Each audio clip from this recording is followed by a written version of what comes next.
Assalamualaikum sahabat Rama, kembali lagi bersama kami. Kali ini kami akan membahas sejarah Allah mencabut lidah ikan. Mungkin kamu tidak pernah mengamati jika makhluk yang tinggal di air ini tidak memiliki lidah.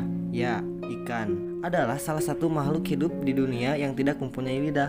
Hal ini bukan berarti dari awal diciptakan begitu, tetapi ada sejarah yang menjelaskan mengapa ikan tak berlidah. Dalam sebuah riwayat hadis, Abu Lais As-Samarqandi yang sanadnya dari Huzaifah mengatakan bahwa Rasulullah Shallallahu Alaihi Wasallam bersabda, tidak akan masuk surga tukang fitnah. Sedangkan dalam hadis lain, Abu Hurairah juga pernah menyampaikan perkataan Rasul, apakah kamu tahu siapakah sejahat-jahatnya kamu? Sahabat menjawab, Allah Subhanahu Wa Taala dan Rasulullah yang lebih tahu. Lalu Rasulullah SAW bersabda lagi, sejahat-jahatnya kamu ialah orang yang bermuka dua, yang menghadap kepada satu orang dengan wajah berbeda dan datang kepada orang yang lain dengan wajah berbeda lagi. Ketika sedang berkumpul bersama sahabat-sahabatnya, Rasulullah pernah mengatakan bahwa tidak masuk surga orang yang suka membesar-besarkan cerita. Selanjutnya, Rasulullah mengatakan bahwa setiap makhluk hidup yang Allah ciptakan mempunyai lidah, baik itu digunakan untuk berbicara ataupun tidak. Disinilah seorang sahabat bertanya, lalu mengapa ikan diciptakan tanpa lidah ya Rasul? Rasulullah kemudian bercerita, ketika pertama kali Allah menciptakan Adam alaihissalam dari segumpal tanah, maka ia menjadi makhluk yang mulia dan kelak akan menjadi khalifah di muka bumi. Maka dari itu Allah menyuruh semua makhluk termasuk malaikat, iblis, dan yang lainnya bersujud kepada Adam. Kisah ini bahkan termaktub dalam Al-Quran. Malaikat sebagai makhluk yang patuh tentu melaksanakan perintah tersebut dan taat. Berbeda halnya dengan iblis yang sombong. Ia tak mau bersujud dengan alasan Adam adalah makhluk lemah yang diciptakan dari tanah, sedangkan ia tercipta dari api yang lebih kuat.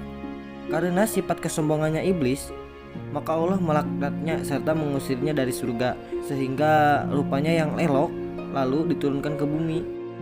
Di bumi, iblis kemudian menuju lautan dan untuk pertama kalinya bertemu dengan makhluk bernama ikan.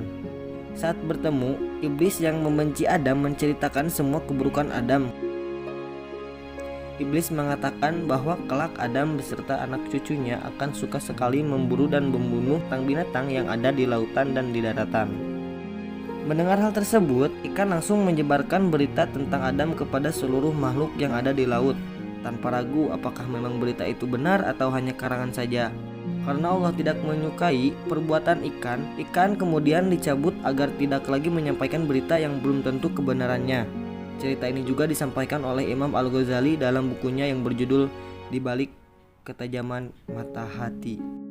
Nah, sahabat Rama, pelajaran yang bisa kita ambil dalam kisah ini, jangan suka membesar-besarkan masalah bila belum tahu kebenaran dan kepastian yang sebenarnya, seperti yang disabdakan oleh Kangjeng Nabi SAW. Hal tersebut juga bisa kita terapkan di era modern agar tak terhasut dan termakan hoak. Caranya, tak semua berita yang kita terima harus ditelan mentah-mentah, tetapi disaring dan dicari sumbernya dahulu.